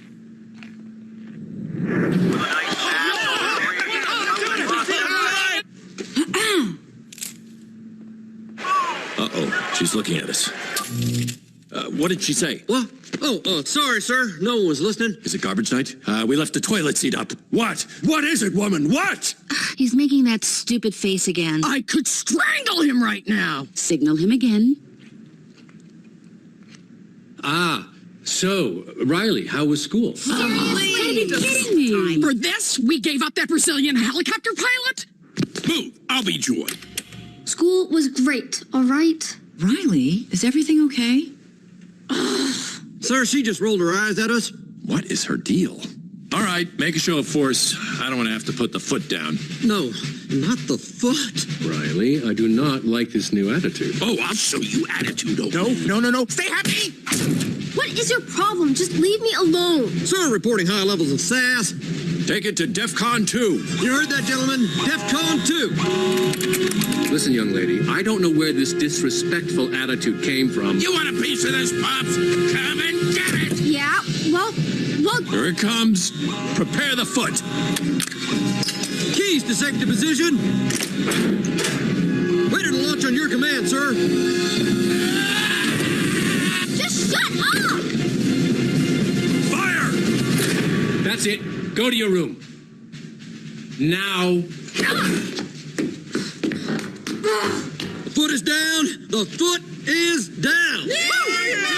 Good job, gentlemen. That could have been a disaster. Well, that was a disaster. Come, fly with me, Gachinya. that we all have those little people up in there, but we do, in a way, have all these stories and reactions. And, you know, when I talked about projection, and we didn't get that much into Imago, but imprinting, how we grew up, you know, not just from our parents or our primary caregivers, whoever raised us, but teachers, coaches, churches, friends, our experiences, it's all in there. And that's where we project from. And some people have had psychologically wounding, sometimes physically wounding, really hurtful childhoods. Some will say, I feel like I had a great childhood, but we all have wounds, whatever they are, because as children, we took in stories, you know, and that I'm very blessed. I feel like I kind of grew up in Mayberry. But again, all of us have ways that we got imprinted, and we got the stories we tell ourselves, and whatever our core wound is, we act out of that. And so to me, it kind of is like those little people in there that have all these voices. Is it the criticism wound? Is it the abandonment wound? What wound is it? Then we have all the emotions. We have the projections. You see how that conversation went. I've been talking about Imago, but again, it can be with anyone, a brother, a child. One of my friends that's a therapist, a little boy one day was really upset because he didn't want to clean his closet. He was about 5 at the time. And she said, you know what? We'd just been out of training this many years ago. She said, I just started mirroring him. So what I hear you saying is you don't want to clean your closet. No, he cried. Is there more?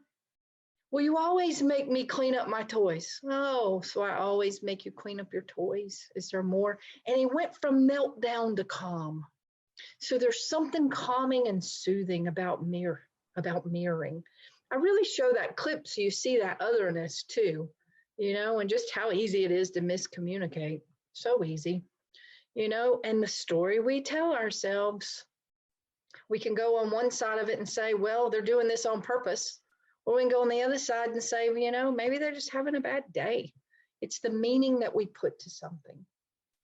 And then this goes into the Imago more, that your past unconscious and your perspectives and what you project, and that we do all have a different experience. And when I talk about being healing, I'm not kidding y'all when I say we could talk for a whole weekend. When you step into the otherness, if I know that someone I love grew up being criticized and nothing was ever good enough, I want to be intentional with them and be aware of my words and say, you know what, I really want you to know how much I appreciate you. And I'm really not coming out of a place of criticism. I don't want to trigger that. I'm really just asking for some help in this situation. And hopefully the otherness of that person can get into Midbrain and go, oh yeah, you're not criticizing me. But just know that the wounds that get played out, the bigger energy we have around something, whether we shut down or we lash out, the bigger the deeper the wound, the bigger the energy. So when you see someone like that, you can say, whoa, okay, what did I just trigger? And you get curious and you go, what did I just trigger? I want to hear it. And you can dialogue about anything, an appreciation, a conflict, love. It resets things. You have an opportunity to reset things. And I didn't put my pause button in there, but the pause button helps you do that. And that when we communicate in a way, instead of just trying to jump in and get our side heard, but really just like that tunnel picture, stepping over there and going, I'm over here in your world now. I'm on your side of the mountain. That was from the Blue Ridge Parkway. If you've never been, you need to go. But stepping over into that place that says, I want to hear you. I want to listen to you. And not only, and I love this one, like the mark of maturity, but what I really mean by that is being in Midbrain, that when you are able to self-soothe, self-regulate, pause, it really is moving from an unconscious love to a conscious love, and it is developmental, and it is a type of maturity. And the neuroscience tells us that if we show up in a more conscious, intentional way, we're rewiring the brain. Every time you do it differently, it's like a new path. And if you're a hiker, you've got to go on that path many times, going through the brush and the briar to get there. But if you travel it many times, there is a new pathway. We have unconscious paths. We want conscious ones. So again, the story I tell myself is, how true is it? And to keep in mind that the perception that you have in some way is a reflection or a reaction of something that's an awareness of both. I would go beyond the quote. I want to be aware of what I'm projecting. I want to be curious about what you're projecting. I want you to do the same thing, and then we connect. Now, the story I tell myself is you need a 5-minute go to the bathroom, grab a Diet Coke or something break.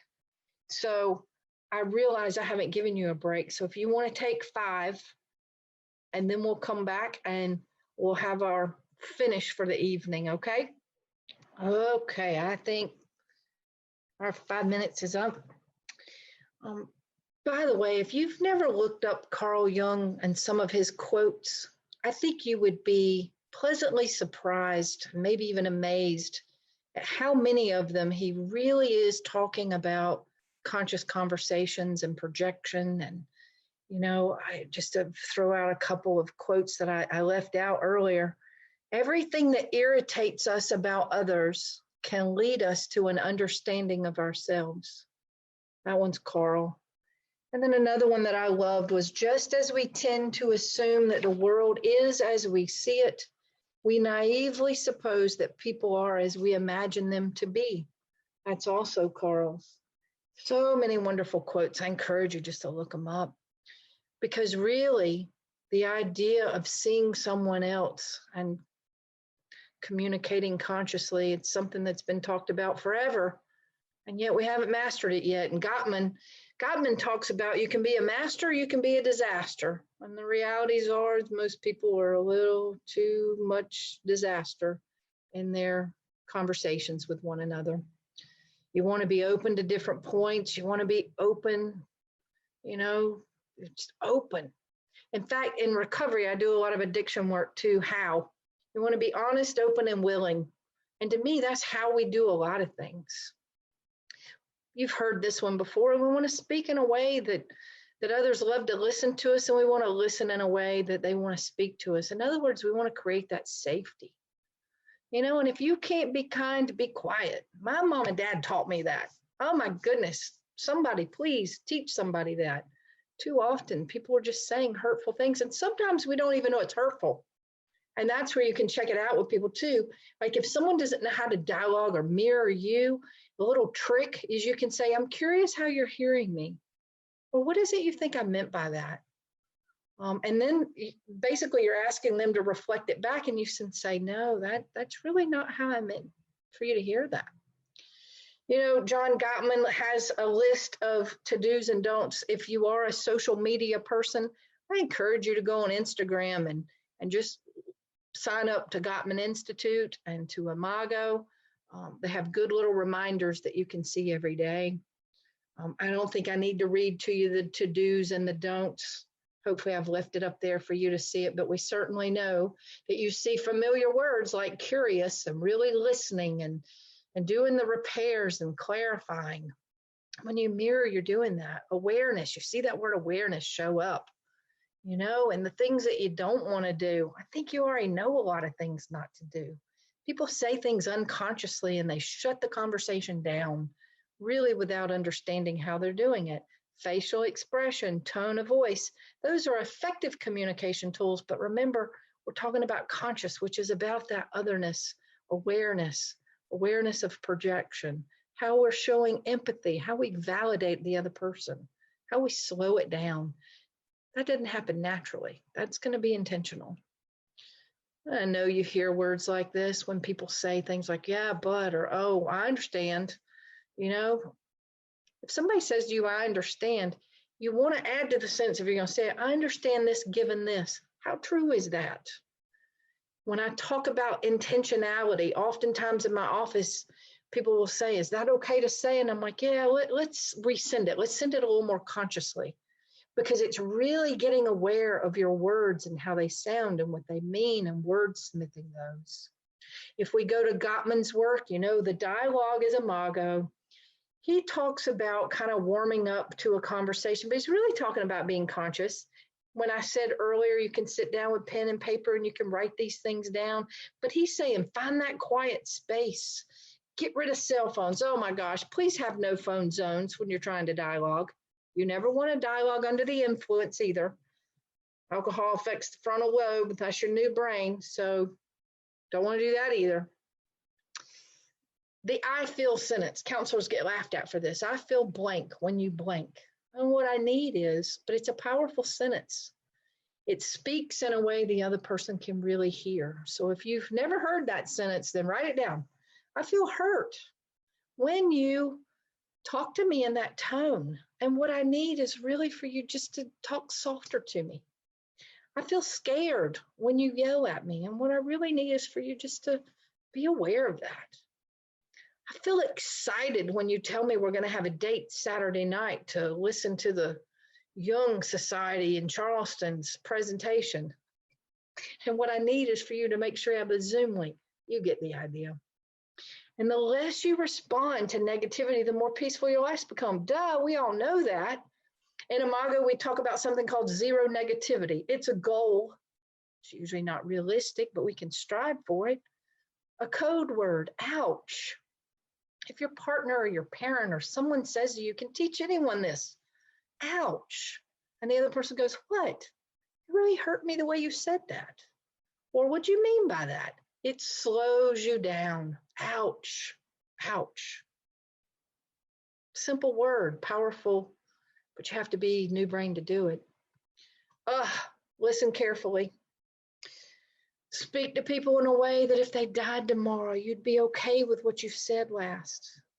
I don't mean to be morbid, but the realities are it's one day at a time. We're not promised today, certainly not tomorrow. If you part ways with someone, have you left them in a way that you were conscious and intentional and you're okay with it? Even in conflict, to put that aside and to say to your partner, are you available for a dialogue? I want to connect with you. Hopefully, as a parent, you love your child unconditionally. Some people I've worked with didn't feel that from their parent. In that place, though, of partnership or with a sibling or someone else, to love them unconditionally or to love them intentionally. See, no matter how angry, if our child spikes a fever, we're going to go check it. If someone we love is sick, I would hope you would show up and go, are you okay? To be able to put on the shelf, not to put it away under a rug, but over here on the shelf, it says, this is important. Let's come back and talk about it. But let's pause it right now until we can get conscious and we can dialogue. Don't leave home without saying I love you or a hug. Oh, and I miss hugs in this pandemic. A 1-minute hug hold, John Gottman research, lowers your cortisol level, that's stress hormone, releases oxytocin, that's bonding and connection. Your heart rate slows, your breathing synchronizes. To give and embrace is so powerful. But to go back to intentionality, if you're angry and you're getting ready to leave, to go into the other room and say, I love you. I don't like you right now, but I love you. And you leave, if anything happens, then you've said, I love you. You know, side story, I don't remember the name of the river or the plane that went down, but the movie Sully, where he did the plane. Hearsay, rumor, didn't hear it firsthand, but it's still a great story. I believe it's true from my source, that one of the men on that plane, as it was going down, thought about his wife. And his thought, and I do a lot of sex therapy, was, I didn't make love to my wife the way I wish I had made love to her, and I think it's probably the last time. Can you imagine that moment? Now, he wasn't hurtful. He didn't mean that at all. He just meant, I need to savor every day with her because I love her. And I realized it could have been over. Not everyone survives a plane crash or a car crash.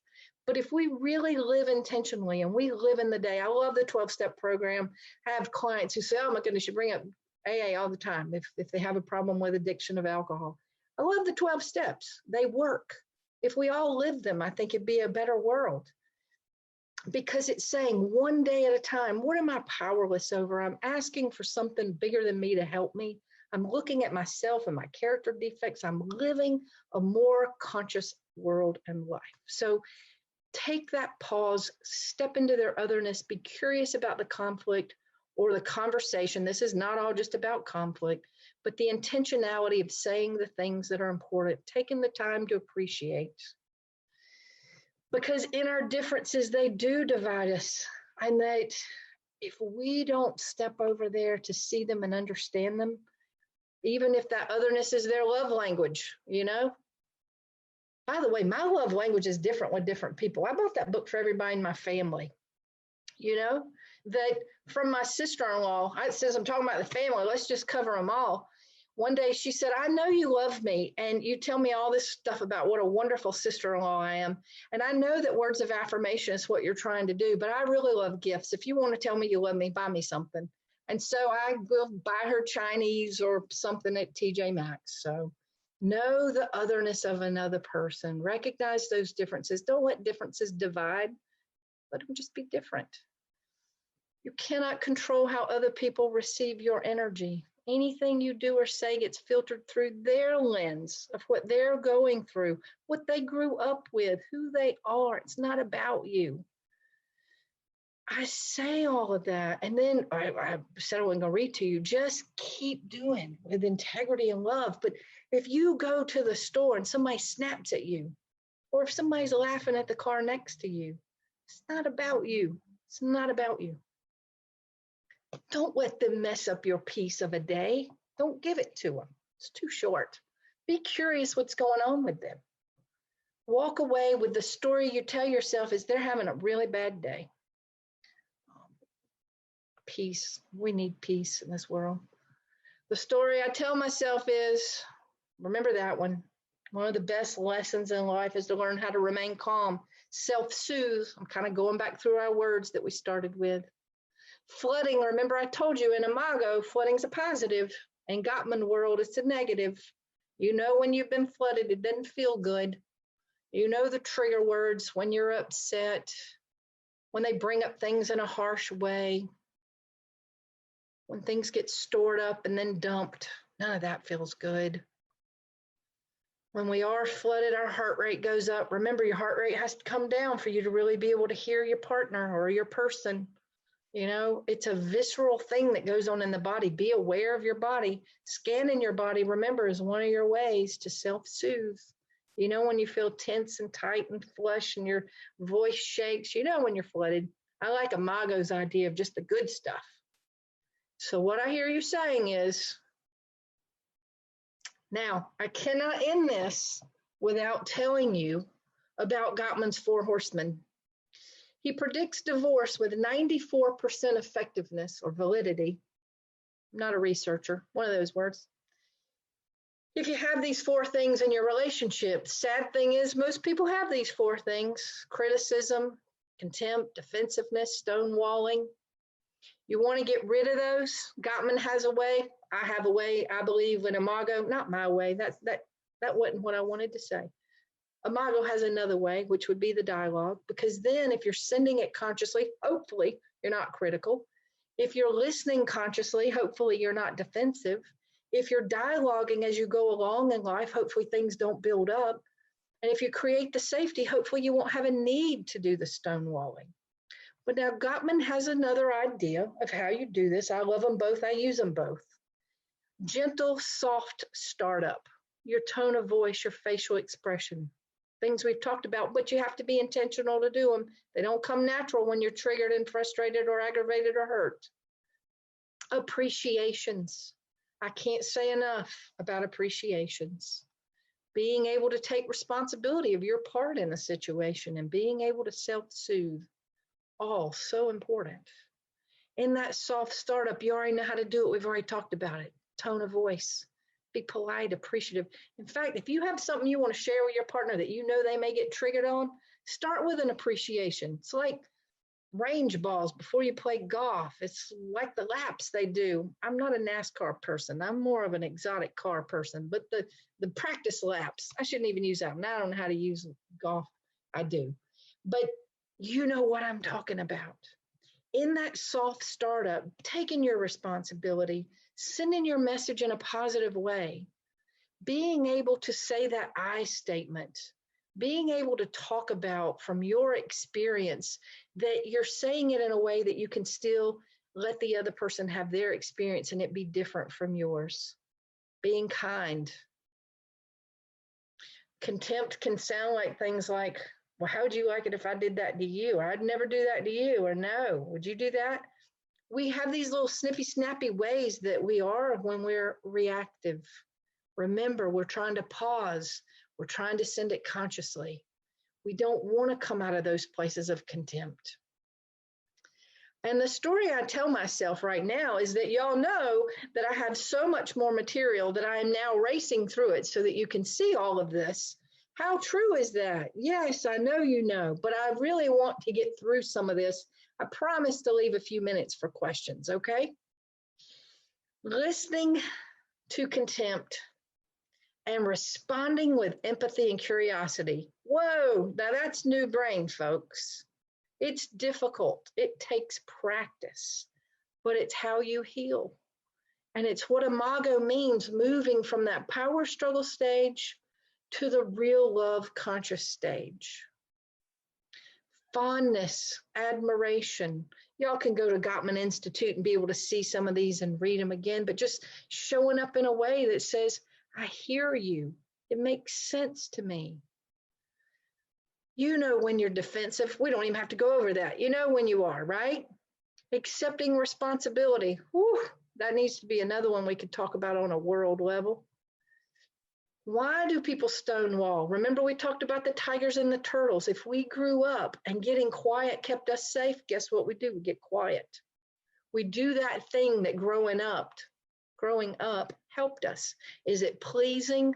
Is it apologizing? Is it rebelling? What do? We want to be more aware of what we're showing up. But stonewalling to the other person feels like you're not there.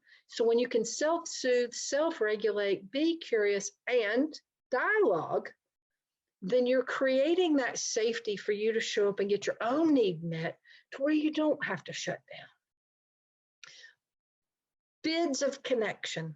If your partner or loved one is showing up to try to connect with you, hey, look at this. This is cool. And you go, yeah, versus, oh, yeah, that is neat. Just those little bids, those little moments, those touch point moments, conscious and intentional. We're really talking about living more mindfully in this world. Turning towards your partner says, I'm interested. I hear you. I understand. I want to be there with you. Turning away says, I don't care. I'm not interested. There are other things that are more important. Put your phones down, people, when you're with your partner. Have a no phone zone. Say, I am here. I'm present with you. Too often people are still looking at their phone. And I'll end with talking about repair efforts. If you do have a conflict with anyone, but I'm kind of talking about your intimate partner right now. You know, Gottman has a beautiful quote. I may get it a little wrong, but it's something like this. Happy couples are not with the absence of conflict. They are with the presence of repair. Because when you can show up and do that repair effort that says, I love you, let's take a break. I don't want to hurt you. I really want to hear you and I can't right now. Is so important because those repair efforts, a lot of times people go days without talking. Sometimes a client will see me and they'll get in an argument when they, 2 days later, and they haven't talked in a whole week. When they come back, it's like, oh, that's when you sit down and say, can we dialogue? But now here's the important point near the end. Dialogue is not just for conflict. Dialogue is for appreciation. Dialogue is for anything. If you had someone who's struggling with something and you say, I'm here, you want me to mirror you?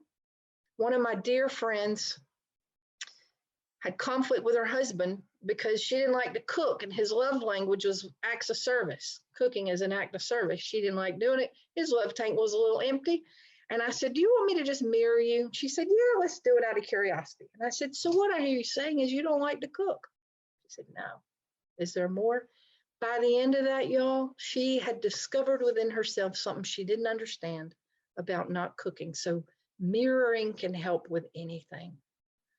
We've talked about the managing conflict, so I'm going to skip through that because we're running out of time. Remember, move. It will move you into connection. It will move you into more understanding.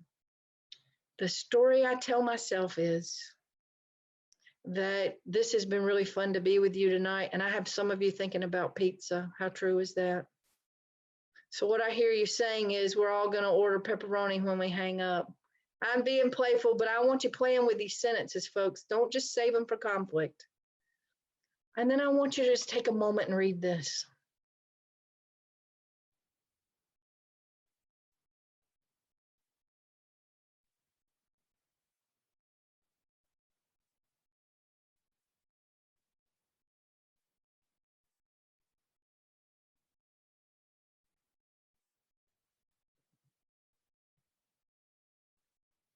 I think that's beautiful, because this is what we want.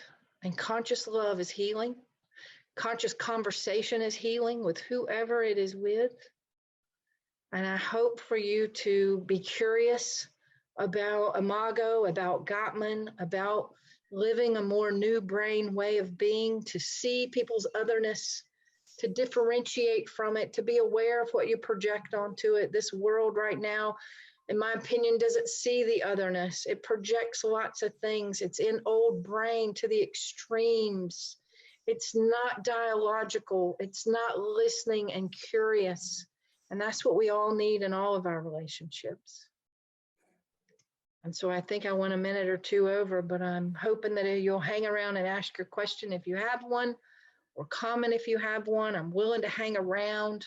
For those of you that have got to go and order your pizza, thank you for coming. I can't believe I've talked about pizza in this presentation, but I appreciate you being here. The story I tell myself is that you all are special because you're here tonight on a Saturday night, and you're here learning about conscious conversations and awareness of otherness. And so you, the one you, if you go out and you practice this, I believe can be a part of the change that we all need. Thank you. Thank you so much. This has been fabulous. I think people have been so engaged. They've barely used the chat, but there are a couple of nice comments. Thank you, Cindy. I'm not going to take a lot of time. I'm going to say, folks, come back in April. If you need to slip away now, that's fine. Cindy's has welcomed us to stay and ask some questions. We're so grateful. There's just nothing more important, I think, right now than this topic. And you just hit the nails. You built a whole house here. And I'm grateful also that we can get this onto YouTube, because we can share it and we can go back. It's so rich. Thank you. Thank you so much. So we'll welcome people to unmute yourself. I think we're a pretty good group and respectful, and ask some questions if there are any. I was wondering, why is it so easy to get along with animals? You know what? My little animals in the other room, aren't they precious? Do you know that science says when you look in the face of a pet, that it releases oxytocin in your brain? So it's bonding. And there are a lot of people who say, I get along better with animals than with people. The story I tell myself about that is oftentimes people hurt other people, and sometimes the pet is the one who's been there for them and not hurt them and creates that safety. But I know my dog can trigger me too sometimes, though, when she doesn't listen to me. Yeah. I hope I answered that for you the best I know. I don't really, for everyone, I think that's a different answer, you know? It's their connection. Some people are animal lovers and some are not, and otherness differences. They can all trigger the old brain. Yes, they can. And you know, the mammalian brain, if you look at, let's take the dog. Dog is teachable and trainable. It's a mammal. It's relational. You know, a snake is a reptile. Think it's a reptile. It's a reptile. You can't train it. You can't teach it. You know, and I'm a big fan of dogs. You know, for me, I say, you know what it is spelled backwards, right? You know, little spirit animals for us. Thank you for asking the question, though, Sandra. Thank you. Well, there is also that they can't really talk back. Oh, okay. That's true. Yeah, it is true. But you know what? Sometimes the story I tell myself, just with their little eyes and their little face and their little paw and their little love, a lot of people have service animals, and therapeutic animals. And so there's no doubt that they show unconditional love. Oh, but you're right, they can't talk back either. Cindy, what's the source of that second to the last slide that you showed? Second to the last slide. All right, hang on. I'm going to back up just so I can make sure I'm with you. This one? Yes. It's called bonesciarts.com. It's there at the very bottom. It's www.bone and then SIGH arts, ARTZ, s.com. And they do a lot of artwork, and they have beautiful poetry and quotes on their artwork. Great, thank you. You're welcome. Absolutely. Cindy, I have a question. Sure. I think during this past year and with the political climate and everything, that I, along with a lot of people, have had, I don't know what to call it, maybe some destructive conversations with people that we really care about, that had a differing viewpoint, and politically. Yeah. And so how can that begin to heal? Ooh, we could spend the weekend together talking. It can heal. It is so important. And sometimes one person is not conscious with us and they're reactive. So we can only do our part. But if we can stay in a conscious place when someone is reactive back with us, whether that's about politics or anything else, if we can keep that curiosity, if we can self-regulate, we have a better chance of co-regulating the system, whether that's in a couple or with friends. But you're right. I've never seen anything like it. And people are so in old brain right now, fight or flight, in the extremes. They're in the stories they tell themselves, or they have stopped listening. You remember that quote, "If I think I know you, I've stopped you from being you in my presence." Until people begin to open up and say, "I want to hear you, I want to understand you, and I don't, and I'm curious," they may not use a tone of voice that's very conscious, and that's where it's really hard to respond instead of react back when somebody's coming at us and we feel unsafe. I mean, the old brain is really to keep us safe. It says blink, it says duck, it says protect. And when we go into those reactive, protective, adaptive behaviors, so if we're with someone, to be able to really pause and self-regulate, to ask someone, "Hey, would you be willing to have a dialogue about this?" Good gracious, the right and the left need to have a dialogue and say, "I'm curious, I want to hear you, where are you coming from, and then how do we work on this?" With friendships, I have to tell you, I am very much validating you right now that it makes sense to me that people you care about, that you've probably had close relationships with, that in these political years have maybe created some rupture or injury or wound and hurt, to be able to do repair efforts if we have hurt them, to be able to come to them and say the story I tell myself is, or to be able to come to them and say, "I see you, you're different from me. We have our otherness." Conflict is growth trying to happen. If we can stay curious with one another and learn from one another, or just respect our otherness, which is an intentional act. And I know personally, I've had people that have just surprised me that, have gotten really reactive and not been able to be conscious with me. I'd love to tell you, you don't master your new brain. I feel like I am. The story I tell myself is I'm really good at it because I've been doing it for a long time. I still have my triggers and sometimes have to really work on keeping the new brain intact. But I say all that to say, in all my masterful skills of dialogue, I have people in my life that are not showing up with me, because you have to have two people showing up, ready to be conscious with you to have that conversation. Yeah, I think that's the problem, is that if you're dealing with a person that's not conscious. It's hard. If I said something about otherness or something, it'd be like, out of here, you know. It's very sad and it's very difficult. My heart goes out to you because we just want to love the ones we love, you know, and if they have something that goes against our views or beliefs or morals or values, and if we stay in that place, if you're different from me, I don't get it, I don't understand it, I don't have to understand it to still love you and connect with you. And maybe I'll understand it more if you keep talking to me about it. But you have to have a willing participant to do that. You can only do your best. And in doing your best, you hope that they'll come around with you. I don't know if I've answered your question, but I sure can feel your pain. It's hard. It's hard. It's very hard. I think if you invite them, and you know what? Harville and Helen Kelly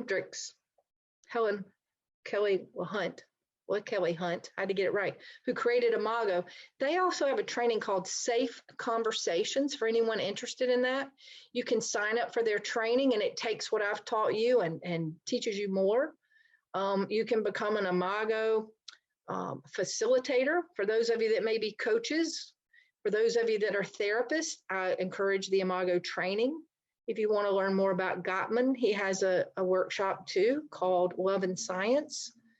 But I think if you just show up with, I love you, I see your otherness, we're different, knowing that it's so much deeper than that, because we don't know what all those wounds are or what those imprints are or what the stories are they're telling themselves.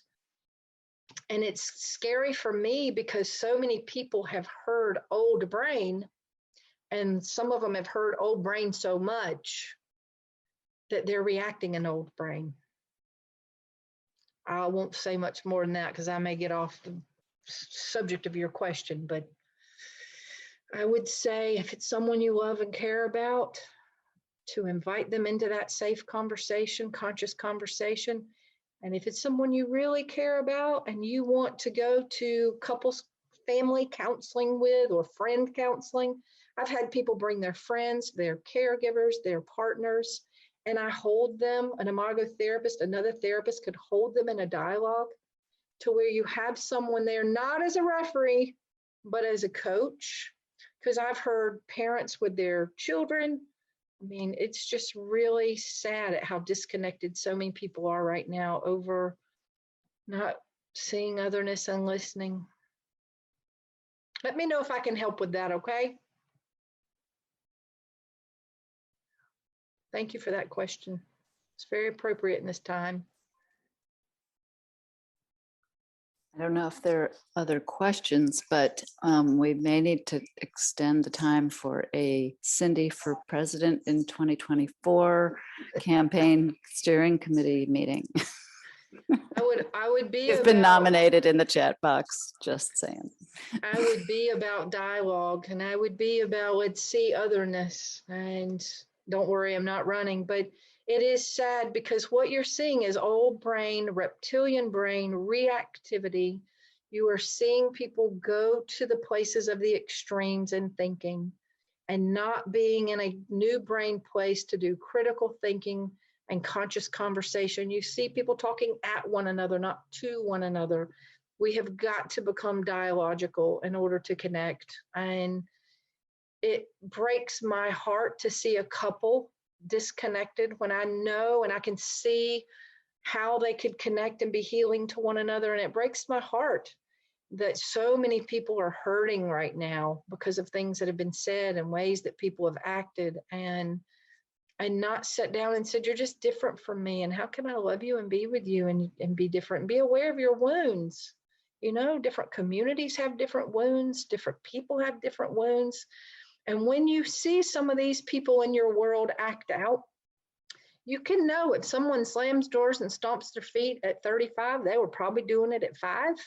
And if someone is trying to please and make everything better and being a little codependent with you, they were probably trying to do that at 7 and 9. And, you know, when it talked about maturing and conscious and development, for us to be a new brain and to come out of a different place than those reactive ways of being. Because remember, reptiles aren't relational. But right now you don't have a lot of people, and let's be real, no matter what side, 24/7 news instead of good old Walter Cronkite for 1 hour. They need 24/7 news, so they got to keep things stirred up a little bit. Is the story I tell myself to keep people watching. And I think that we need to be aware of what we feed our brains and how we listen and how we think and how we get curious. And if some attorneys, for example, will sometimes study how to get a jury to get into old reptilian brain because they need a verdict of guilty or not guilty. So they try to incite that. I would just say the good old, love, love, love, love. And remember, to feel heard is as close to feeling love, that the two are indistinguishable. And I think if we could all just listen to one another, and I think we'd see more love in the world too. But anyway, boy, we could talk a lot about that. I would love to think I could make the difference with one person. In doing this, if you go sit down with someone and say, we're different and I love you, and I haven't seen your otherness and I'm curious about it, and I'm going to differentiate and allow you to be you and me be me, and how do we connect and just show love to one another, then, I'm all about that. I think, to some extent we are maybe preaching to the converted, or talking with a group of folks who are open and ready, but the tools and the practical perspective that you've given us, and the tools and the quotes and the things that we can take with us, I have to believe they have a ripple effect. Yeah. I know they do. And you know what, not to interrupt you, Betsy, but if you mirror people for them to hear themselves, guys, ladies, people. So what I hear you saying is, and when someone hears themselves, it's powerful, it's insightful. Sometimes they backtrack and they go, well, I didn't mean for you to hear me like that, or they realize how they sound. And so when someone's coming at you, or they're saying something that's very triggering to you, or you don't know what to say back, the simplicity of a mirror allows them to see and hear themselves, can be really, really powerful. And anytime you hear words, always, never, everybody, nobody, absolute words are of the old brain. They are not of the new brain. So you can know, they're an old brain. And when you mirror that, so what I hear you saying is you never want to ABC. Did I get that? Well, maybe not never, but so maybe not never. Is there more? When you let somebody unpack it, sometimes they hear their own faulty thinking or their own projection. Maybe, I want to say another word, but I got to be politically correct right now. Is a story I tell myself. How true is that? Yeah. In other words, you can't make the other person get conscious with you, but you can still show up conscious and curious. And when you do, hopefully they get into new brain with you, because if they're not defending, and if they're not in a place that they feel like they have to be coming at you, then maybe they'll get into new brain, and it is only in the new brain that they're going to hear you differently. It's the story I tell myself, but I think that's true. It is a practice, practice, practice. I love that repetition. It is the story I tell myself. Because so that's really all we do, right? Yeah, and so what I hear you saying is hold the mirror with a child, with anyone, I had a family member one time want me to talk to one of their children, and so he rode in the car with me, and all I did was mirror for almost 2 hours. And all of a sudden I hear the story that's just heart-wrenching for a 13-year-old boy. And they were like, how did you get that out of him? And all I did was show up curious with a mirror. So what I hear you saying is that boy said this to you. Wow. What was that like? So what I hear you saying is you can loosen it up a little bit when you're doing that with a kid, but is there more? What else happened? Yeah, and da-da-da-da-da. Really, it makes sense to me that you'd really be upset about that. You can just be amazed at how people will open up if you just listen.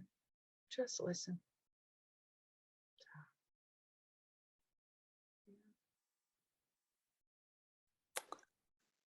Any other last questions, burning questions, closing questions?